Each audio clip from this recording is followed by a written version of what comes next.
أعوذ بالله من الشيطان الرجيم. بسم الله الرحمن الرحيم. الحمد لله الذي قصرت عن رؤيته أبصار الناظرين وعجزت عن نعته أوهام الواصفين. الصلاة والسلام والتحية والإكرام على النبي المؤيد والرسول المسدد المصطفى الأمجد المحمود الأحمد سيدنا ونبينا وشفيع ذنوبنا وطبيب نفوسنا أبي القاسم محمد وعلى آله الطيبين الطاهرين المعصومين المنتجبين الهداة المهديين سيما بقية الله في العالمين. روحي وأرواح العالمين في مقدمه الفداء. أما بعد، فقد قال الله سبحانه وتعالى في محكم الكتاب المبين. بسم الله الرحمن الرحيم. إنما وليكم الله ورسوله والذين آمنوا الذين يقيمون الصلاة ويؤتون الزكاة وهم راكعون. آج کی یہ مجلس ترحیم ہے مرحوم سید نظر حسین شاہ صاحب. اللہ پاک ان کے درجات کو بلند فرمائے اور انہیں کروٹ جنت نصیب فرمائے اور انہیں جوار معصومین علیہم السلام عطا فرمائے اور ان کے لواحقین بالخصوص سید عابد حسین شاہ صاحب، سید اعجاز حسین شاہ صاحب لوٹن سے اللہ پاک ان کی توفیقات میں اضافہ فرمائے. سلسلہ یہی ہے کہ ہم اپنے جو خوشیاں ہیں اور اپنے سارے جتنے غم ہوتے ہیں وہ اہل بیت علیہ السلام کے نامہائے مقدس، اسمائے مقدس ان کے ساتھ جوڑ دیا کرتے ہیں. حقیقت بات یہی ہے کہ یہ ایسی ارواح قدسیہ ہیں کہ جن کے تذکرے سے، جن کے نام سے اللہ نے شفا بھی رکھی ہے، اللہ نے مغفرت بھی رکھی ہے، اللہ نے سعادت بھی رکھی ہے. اور یہ بات بتا دی ان کے پدر بزرگوار ہیں. اور ہم جن کا ذکر کرتے ہیں اس کائنات میں ایسے ہیں کہ پیغمبر اسلام صلی اللہ علیہ وآلہ وسلم فرماتے ہیں انا و علی ابوا ہذہ الامہ، میں اور علی دونوں ہم اس امت کے باپ ہیں. یعنی اس سلسلے کو جوڑنے کے لیے ہے. علی ابن ابی طالب علیہ السلام کے ماہ رجب خود مولا امیر المومنین کا مہینہ ہے، ماہ ولایت ہے. ایسا مہینہ ہے کہ جس سے جو انسان کی قدریں ہیں، دین کی قدریں ہیں، اسلام کی اقدار ہیں، وہ اس مہینے میں آباد ہوئی ہیں، اس مہینے میں آگے بڑھی ہیں، اس مہینے میں ان کی پیش رفت ہوئی ہے. اور اس مہینے میں جتنا انسان ذکر کرتا ہے، اذکار کرتا ہے، اوراد کرتا ہے، اللہ سبحانہ وتعالی اس کا اجر کئی گنا دیا کرتا ہے.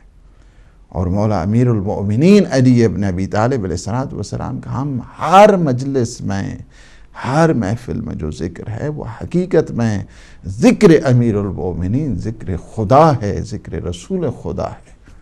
اس وجہ سے ہے کہ جو آیت آپ نے دیکھی انما ولیکم اللہ ورسولہ، کہ تمہارا ولی اللہ کے سوا کوئی نہیں ہے، اور پھر حصر کے ساتھ ساتھ پھر رسالت کا ذکر کیا، اور پھر یہ بتایا کہ تمہارا ولی وہ ہے جو حالت رکوع میں زکوٰۃ دیا کرتا ہے۔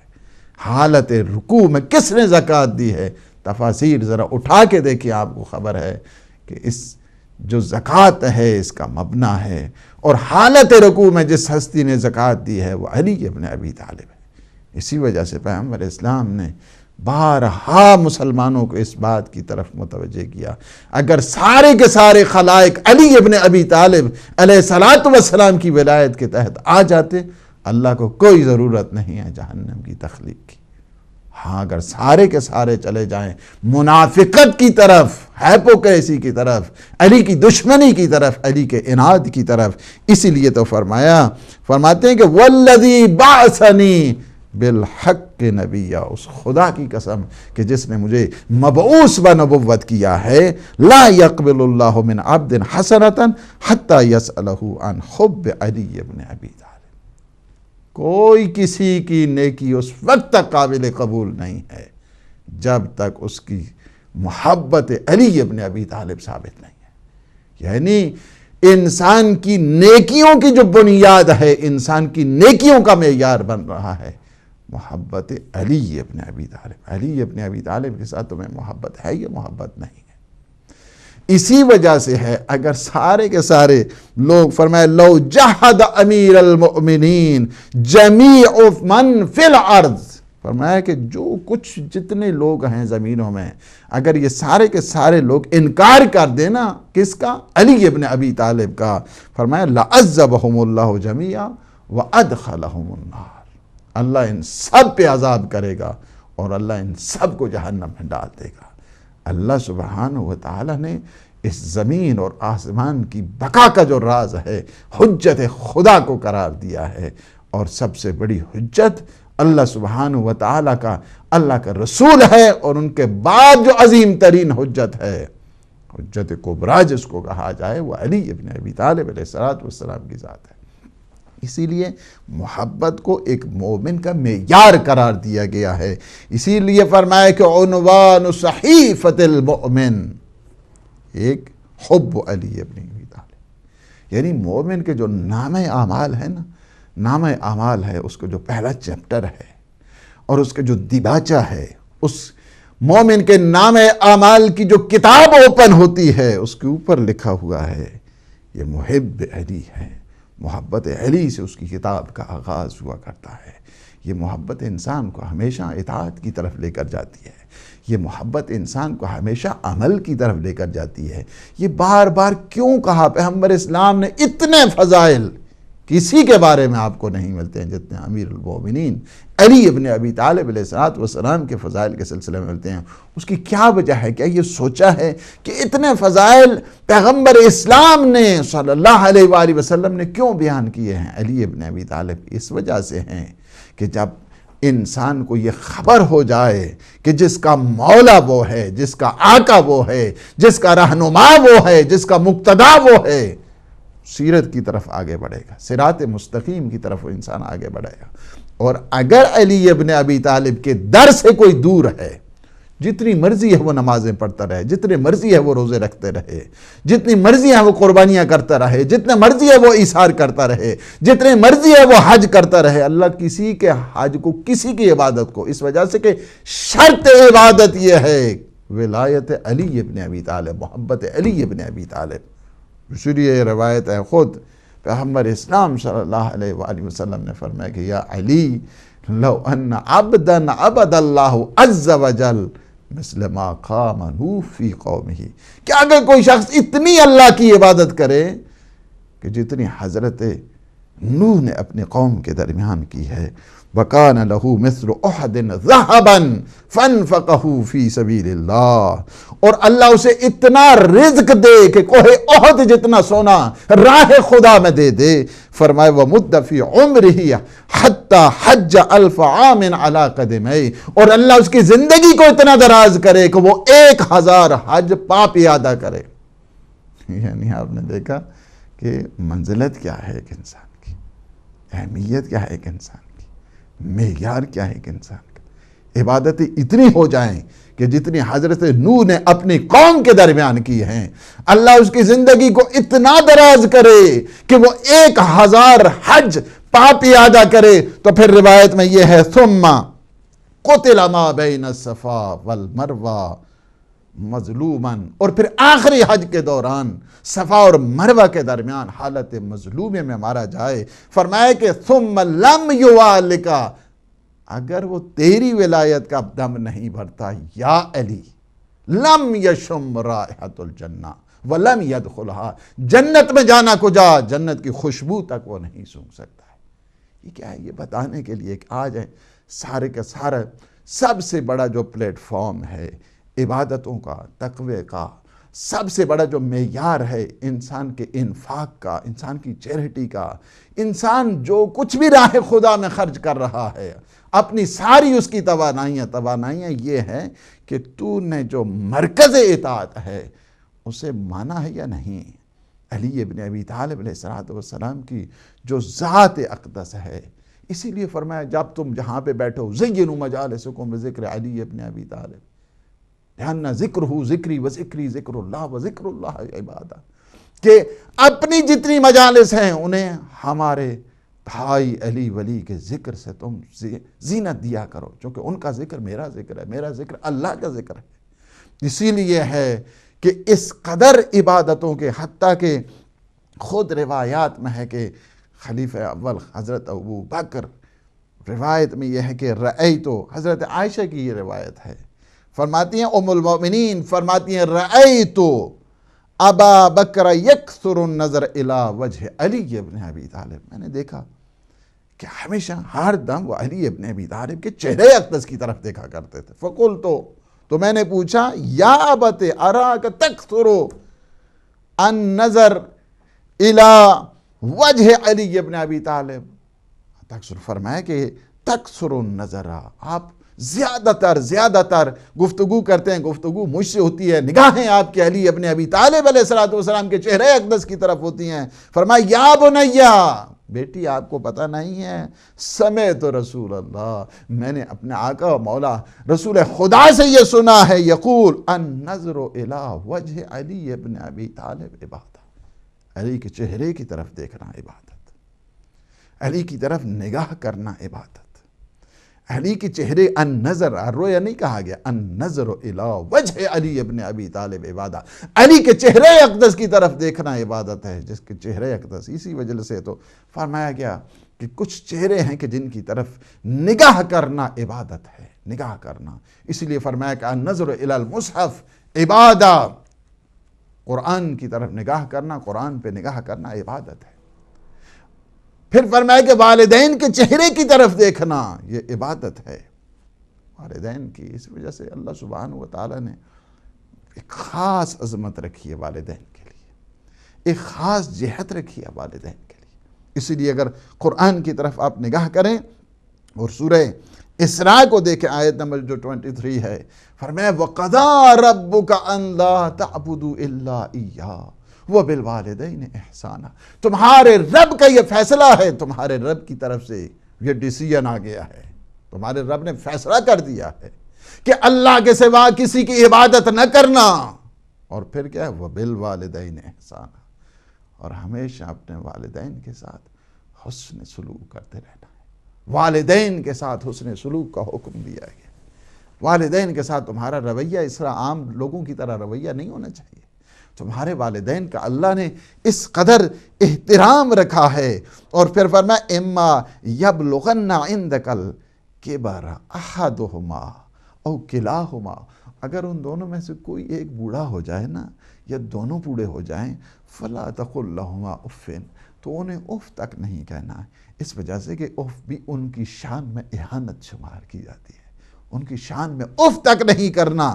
ولا تنہرہما، انہیں جھڑکنا نہیں ہے تم نے، وقل لہما قولا کریما، ہمیشہ اچھے انداز کے ساتھ، شائستہ انداز کے ساتھ اپنے والدین کے ساتھ تم نے سلوک کرنا ہے۔ یعنی یہ اتنا عظیم میسج ہے یہاں کے، بالخصوص کہ جو یورپ اور ویسٹ کے جوان رہنے والے ہیں ان کے لیے، کہ والدین کے ساتھ ہمیشہ حسن سلوک۔ تمہارے والدین کہیں اولڈ ایج ہوم کی طرف نہ جائیں، ورنہ تمہاری بدبختی شمار کی جائے گی۔ اس لیے کہ قرآن نے بتا دیا ہے لا تقل لہما افن، انہیں اف تک نہ کہا۔ حالانکہ اف کرنا تو کوئی گناہ نہیں ہے، اف کرنا تو کوئی بے ادبی نہیں ہے، اف کرنا تو کوئی انسان کے لیے اتنی بڑی بات نہیں، لیکن اللہ سبحانہ و تعالیٰ کے نزدیک والدین کی عظمت وہ ہے، والدین کی جلالت وہ ہے کہ ان کے سامنے تم نے اف تک نہیں کرنی ہے۔ اور یہ والدین کی شان میں اللہ نے یہ فرمایا ان کے لیے مناجات ہے، والدین کی شان کے لیے یہ اللہ نے مناجات رکھی ہوئی ہے۔ رب ارحمہما کما ربیانی صغیرا، میرے اللہ میرے والدین پہ تو اس طرح رحم فرما جس طرح انہوں نے میرے بچپنے میں مجھ پہ رحم کیا ہے۔ میں چل نہیں سکتا تھا، میں اٹھ نہیں سکتا تھا، میں کھا نہیں سکتا تھا، انہوں نے مجھے کھلایا، انہوں نے مجھے چلایا، انہوں نے مجھے تکلم کا، انہوں نے مجھے سخن کا طریقہ بتایا۔ ذرا سی مجھ پہ کچھ آفت آ جاتی تھی، مصیبت آ جاتی تھی، یہ سارا دن ساری رات پریشان رہا کرتے تھے۔ یہ اللہ، یا اللہ، یہ تربیت کرنا تو تیرا کام ہے نا، لیکن تو نے اس تربیت کو میرے والدین کے سپرد کر دیا۔ کیا ہے؟ رب ارحمہما کما ربیانی صغیرا۔ ان کی اس وجہ سے کہ تربیت حقیقی تو تیری ذات ہی کرتی ہے، تو ہی خالق حقیقی ہے، تو ہی مالک حقیقی ہے، تو ہی رب حقیقی ہے، لیکن میری تربیت کا ذمہ تو نے میرے والدین کے سپرد کیا۔ پروردگار رب ارحمہما کما ربیانی صغیرا اجزہما بالقول احسانا۔ اور اس کو اگر آپ دعائے ابو حمزہ صومالی میں چلے جائیں، میرے مولا آقا امام سجاد علیہ السلام فرماتے ہیں ارحمہما، پروردگار میرے والدین پہ ان کی جو نیکیاں ہیں، ان کے حسن عمل ہیں، ان کے حسن عمل کو اور زیادہ فرما۔ پروردگار اگر ان سے کوئی کوتاہی ہو گئی ہے تو انہیں معاف فرما۔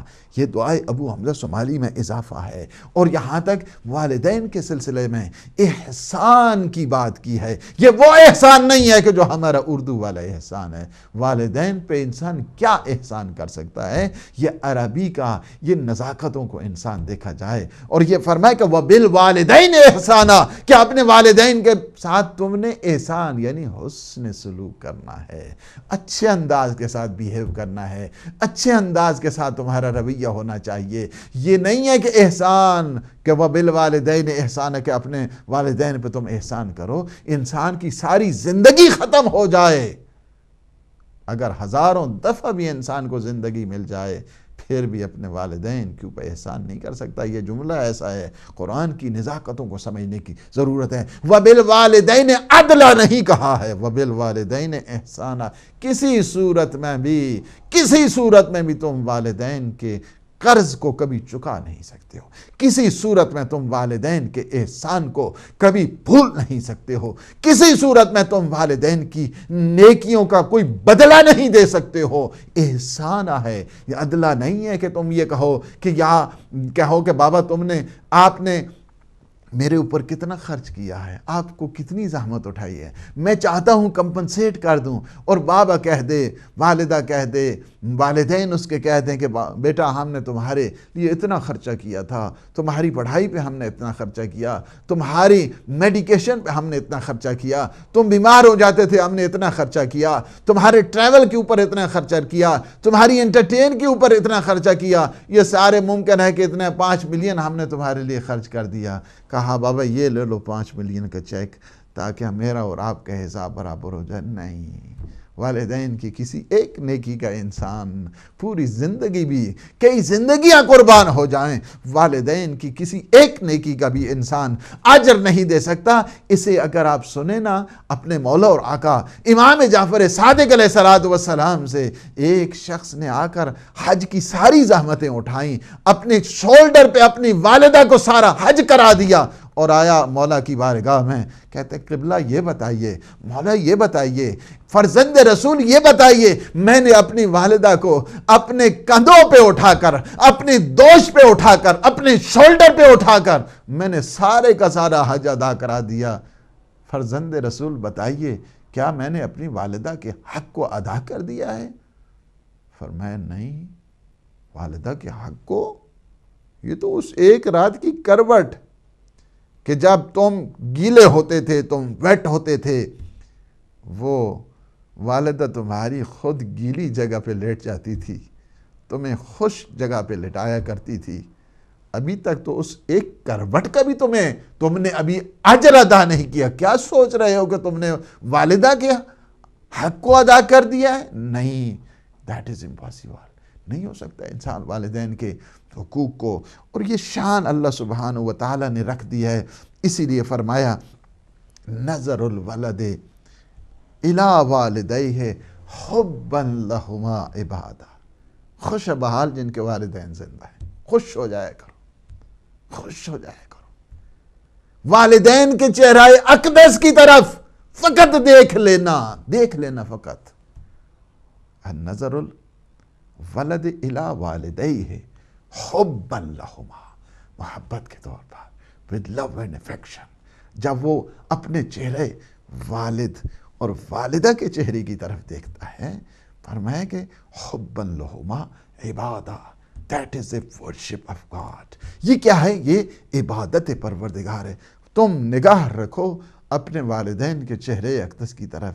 ایک راوی کہتا ہے، بعض میں جو دوسری روایات ہیں اس میں یہ ہے کہ فرمایا کہ اگر ایک دفعہ ایک انسان اپنی محبت کی نگاہیں اپنے والدین کے چہرے کی طرف دیکھتا ہے، دوسری روایت سنیں، ما ولد بار نظر الی ابویہ برحمت الا کان لہ بکل نظرۃ حجۃ مبرورہ، ایک نگاہ محبت کے ساتھ، عشق کے ساتھ اپنے والدین کے چہرے کی طرف دیکھتا ہے، اللہ اسے ایک قبول حج کا ثواب دیا کرتا ہے۔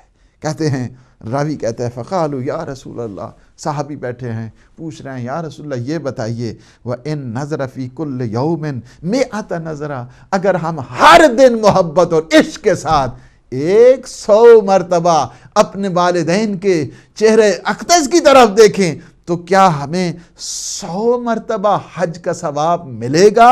پیغمبر صلی اللہ علیہ وسلم، نعم، بالکل، 14، ایک نہیں ہے، 2 نہیں ہے، تم 100 مرتبہ تم نے والدین کے چہرے کی طرف دیکھا، تمہیں 100 مرتبہ حج کا، وہ حج کے جو قبول ہے اس کا ثواب ملے گا۔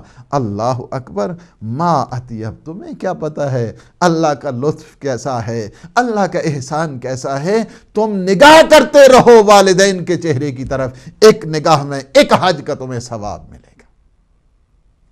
یہ عظمت ہے والدین کے سلسلے میں، اسی لیے فرمایا کہ یہ والدہ کی شان میں اللہ نے یہ خاص طور پہ رکھا ہے کہ من قبل رجل امہ فکأنما قبل عتبۃ الکعبہ، من قبل رجل، جو اپنی والدہ کے پاؤں کو چومتا ہے، گویا اس نے کیا کیا ہے؟ آستانہ کعبہ کو چوم لیا ہے۔ یہ شان اللہ سبحانہ و تعالیٰ نے والدین کے سلسلے میں رکھی ہے۔ اگر کسی کے والدین زندہ ہیں، سبحان اللہ، اس سے بڑھ کر رحمت کیا ہو سکتی ہے؟ میں کہتا ہوں جس کے والدین زندہ ہیں، اگر وہ بدبختی کی طرف چلا جائے تو اس سے بدبخت دنیا میں کوئی نہیں ہے، کوئی نہیں ہے اس دنیا میں اس سے بدبخت جس کے والدین زندہ ہیں۔ پھر بھی وہ اس طرح مصیبتوں میں اور شدائد میں، والدین ایک ایسا اللہ سبحانہ و تعالیٰ نے ذریعہ مغفرت قرار دیا ہے، ذریعہ سعادت قرار دیا ہے کہ اس دنیا میں معصومین سے بڑھ کر کوئی نہیں۔ اسی وجہ سے لیکن جن کے والدین حتیٰ کہ میں روایت جو سناؤں، امام سجاد علیہ السلام کی یہ روایت ہے، کہتے کہ ایک آدمی آیا پیغمبر کے پاس، جاء رجل الی رسول اللہ الی النبی، پیغمبر اسلام صلی اللہ علیہ وآلہ وسلم کے پاس آیا اور آ کر کہا، یا رسول اللہ، اے اللہ کے رسول، ما من عمل قبیح الا قد عملتہ، میں نے بہت گناہ کیے ہیں، میں نے بہت معصیت کی ہے، میں نے اللہ کے حضور بہت زیادہ جسارتیں کی ہیں، میں نے بہت زیادہ عصیان کیا ہے، فَهَلْ لِي مِن توبہ، یا رسول اللہ کیا پھر بھی میرے لیے توبہ کی گنجائش ہے؟ اتنے میں نے گناہ کیے ہیں، توبہ کی میرے لیے گنجائش ہے؟ فقال لہ رسول اللہ، پیغمبر اسلام نے فرمایا کیا؟ فَهَلْ مِن وَالِدَيْكَ أَحَدٌ حَيٌّ، کیا تمہارے والدین میں سے کوئی زندہ ہے؟ جوان کہتا ہے کہ میں نے بڑے گناہ کیے ہیں، میں نے بڑے گناہ کیے ہیں۔ پھر فرماتے ہیں تمہارے والدین میں سے کوئی زندہ ہے؟ قال، اس آدمی نے کہا ابھی، میرا بابا زندہ ہے، بابا زندہ ہے۔ قال فاذهب، فرمایا کہ جاؤ، فبرہ، جاؤ اپنے والدین کی خدمت کرو، جاؤ اپنے والد کی خدمت کرو، والد کی خدمت سے تمہارے سارے گناہ معاف ہو جائیں گے۔ یہ جب لیے نا ایڈوائز، فلما واللہ، جب وہ واپس جا رہا ہے،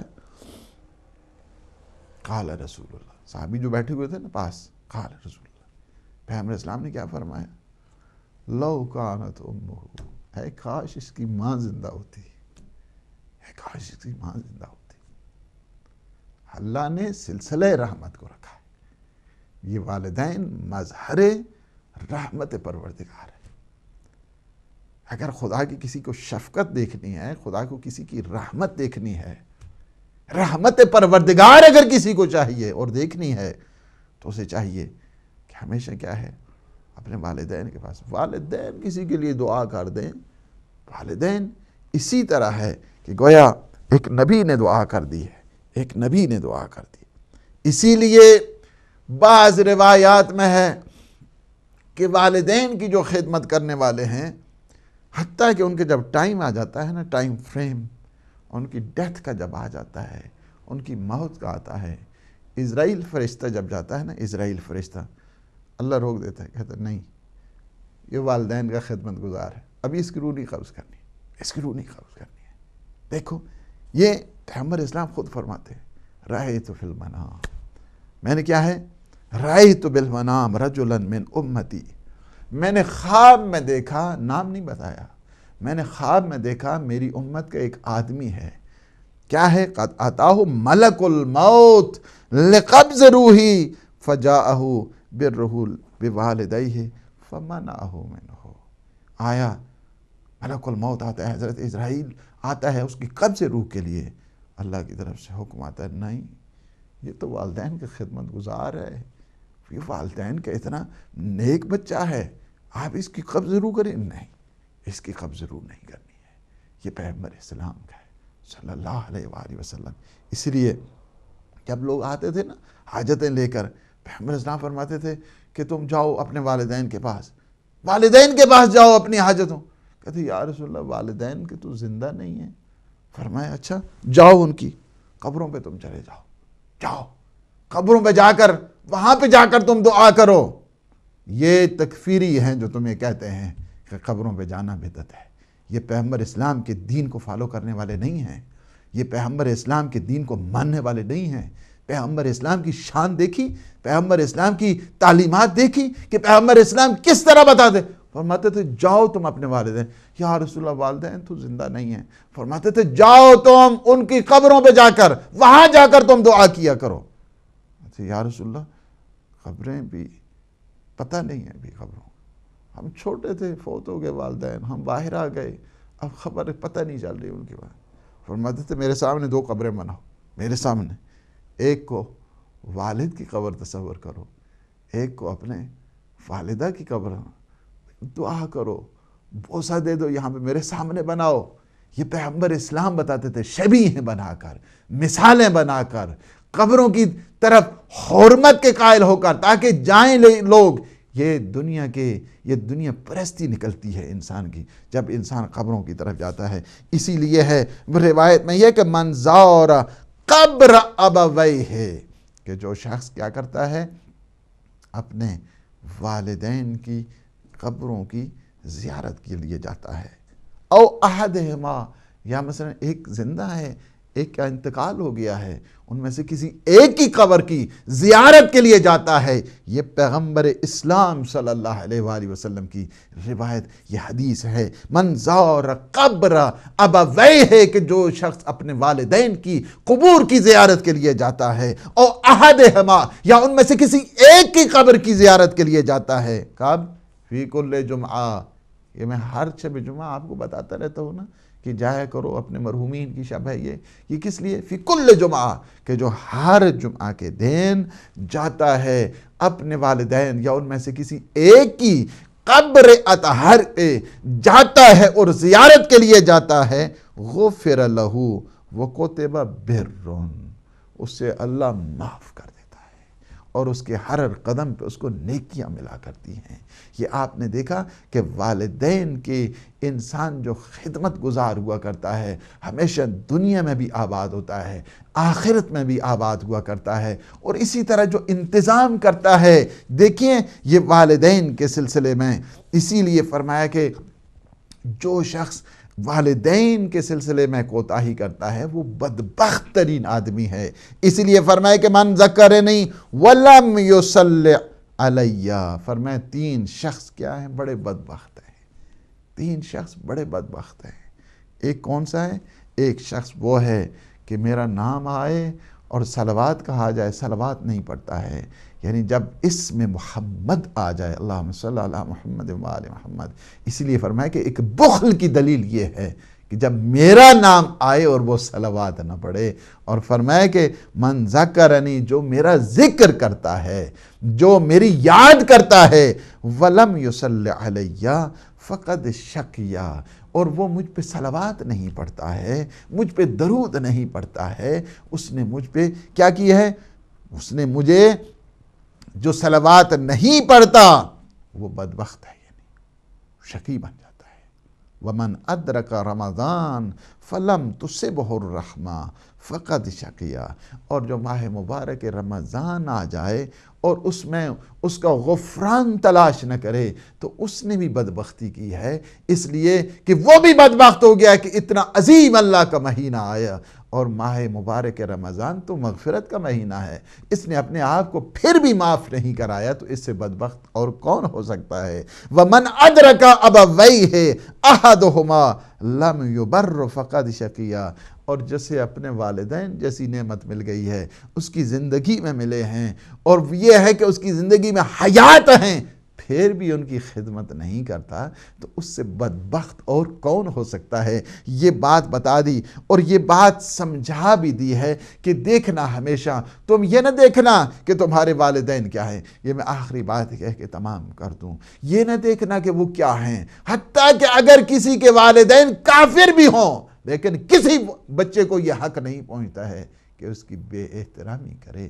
بے دین ہو، تمہارا کام نہیں ہے، تمہارا کام نہیں ہے، مومن ہیں غیر مومن ہیں، کافر ہیں مسلمان ہیں، تمہارا کام نہیں ہے، تمہارا کام ہے ان کی خدمت گزاری کرنا، تمہارا کام ہے ان کی اطاعت کرنا، تمہارا کام ہے ان کے ساتھ اچھا سلوک کرنا، تمہارا کام یہ ہے کہ ان کے ساتھ اچھا بیہیو کرنا۔ یہ بات ہر ایک کے دل میں ہوتی ہے، جس کے دل میں محبتیں ہیں، جس کے دلوں میں الفتیں ہیں، جو عشق پروردگار سے سرشار ہوا کرتا ہے، ہمیشہ یہ چاہتا ہے کہ اپنے والدین کا خدمت گزار رہے۔ یاد رکھنا یہ بات، مجلس تمام ہو گئی ہے، اس بات کو یاد رکھنا کہ والدین کے اوپر آپ نے ایک پینی بھی خرچ کر دی، والدین کے اوپر آپ نے ایک پاؤنڈ بھی خرچ کر دیا، والدین کے اوپر آپ نے ایک درہم بھی خرچ کر دیا، والدین کے اوپر آپ نے ایک ڈالر بھی خرچ کر دیا، والدین کے اوپر آپ نے ایک روپیہ بھی خرچ کر دیا، اللہ تمہیں اس دنیا میں اس کے اجر کے بغیر نہیں لے جائے گا، اس کا اجر تمہیں اس دنیا میں ملتا ہے۔ ایک میں بات بتاؤں کہ جو روایت میں ہے کہ جو والدین کے اوپر 1 درہم خرچ کرتا ہے، اللہ اسے دنیا میں 70,000 درہم نوازا کرتا ہے۔ 70,000 درہم، تم نے 1 درہم لگایا اپنے والدین پر، 1 درہم تم نے خرچ کیا ہے، اللہ تمہارے لیے 70,000 کی بحبیب خدا یہ ضمانت دی ہے، پیغمبر اسلام نے تمہارے لیے ضمانت امانت دی ہے. تم 1 درہم خرچ کرو نا, تم 1 پاؤنڈ خرچ کرو, اللہ تمہیں 70,000 دے گا. تم نیتوں کو ٹھیک کرو. تمہارے لیے والدین جیسا خزانہ موجود ہے, ان کی اطاعت, ان کی خدمت گزاری. ہر سچا محب اور ہر عاشق پروردگار یہی چاہتا ہے کہ والدین کی خدمت کرے, جیسے بھی ہو جائے ان کی خدمت گزاری کرے. والدین زندہ ہوں, خوش بحال کہ جن کے والدین زندہ ہو. تمہیں اللہ مبارک کرے, وہ گھڑیاں جا کر ان کی خدمت کریں, یہاں سے خدمت کریں. اللہ نے آپ کو دیا ہے, آپ خدمت کریں جیس انداز کے ساتھ بھی تمہارے سے ہو سکتی ہے. ہر اعتبار کے ساتھ ان کی خدمت کریں, ہر اعتبار کے ساتھ ان کی رضایت کو حاصل کریں. اور اگر کسی کے والدین حیات نہیں ہیں, جا کے ان کے لیے یہ کم از کم جو سلسلہ ہے, یہ مجالس کا سلسلہ ہے, صدقات کا سلسلہ ہے, انفاق کا سلسلہ ہے, ان کے نام سے مختلف جو زندگی کے پروجیکٹس ہیں, خوش بحال وہ.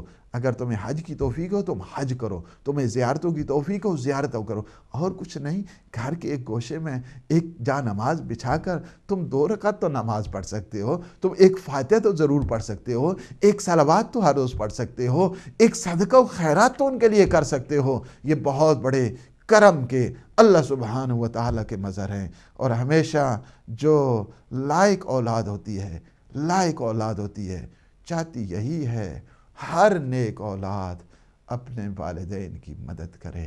لیکن ایک ایسا بیٹا ہے کہ جو کربلا میں ہے, چاہتا یہی ہے کہ اپنے والد کی کیا کرے, خدمت کرے, لیکن کیا ہے چاروں طرف سے, ہاں یہی عاشور کے دن کے بعد تیسرا دن بھی جب آیا نا, ہاں بے گور و کفن لاشیں چھوڑ کے جب جاتے ہیں, آپ اس بیٹے سے پوچھے کہ کس طرح لاش کو چھوڑ کے گئے, لیکن تاریخ کہتی ہے کہ جب واپس آئے نا, بیٹے نے اس طرح رخصت کیا کہ ایک دفعہ قبیلہ بنی اسد نے ایک چیخ بلند ہوئی, آنے والے اتنے تو بتا کہ تو خود کون ہے. کہا میں وہی ہوں, میں اس عطشان, میں اپنے اس بابا کا بیٹا ہوں کہ جسے 3 دن کا پیاسا ذبح کر دیا گیا. اور اسی طرح قبر مطہر کے اوپر ایک جملہ لکھا تھا, اور وہ جملہ یہ تھا کہ ہاذا